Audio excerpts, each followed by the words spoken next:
أنت أيها الشاب الصغير لا تقل أنا ما زلت في العشرين في الثلاثين عندما أصل إلى الستين هل تعلم أنك ستصل إلى Бирок الستين могуҗиде кээ бир жаштар 20 жаштагы, 30 жаштагы балдар 60га жеткенге чейин мүмкүнчүлүк бар экен деп гафилетте калбагын, эч кимге гарантия жок 60га чыгарына, 70ге чыгарына. العبرة بالخواتيم.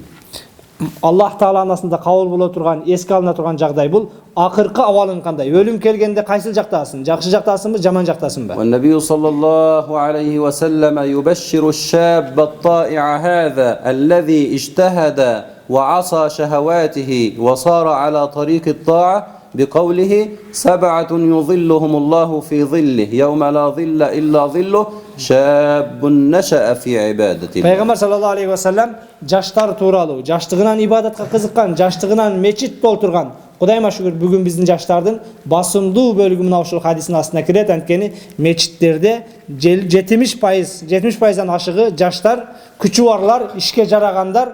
Пайгамбар саллаллаху алейхи ва саллям мына ошол башка иштерди кылгысы келип туруп, күчү жетип туруп ибадатка байланган жаштар эртең Аллах Таала кыяматта 7 түрдүү адамды өзүнүн көлөкөсүнө алат. Ошолордун бирөөсү жаштайынан мечитке каттаган, ибадатта бекем болгон деген. نختم بهذا الحديث الذي يبشر رسول الله صلى الله عليه وسلم فيه الشاب والرجل الكبير يبشر الكل سواء. Пайгамбар саллаллаху алейхи ва саллямдын акыркы жашты дагы, карыны дагы бир кубандырган сүйүнүч хадиси менен сөзүмдү жыйынтыктаймын. فيقول إذا أراد الله بعبد خيرا عسله.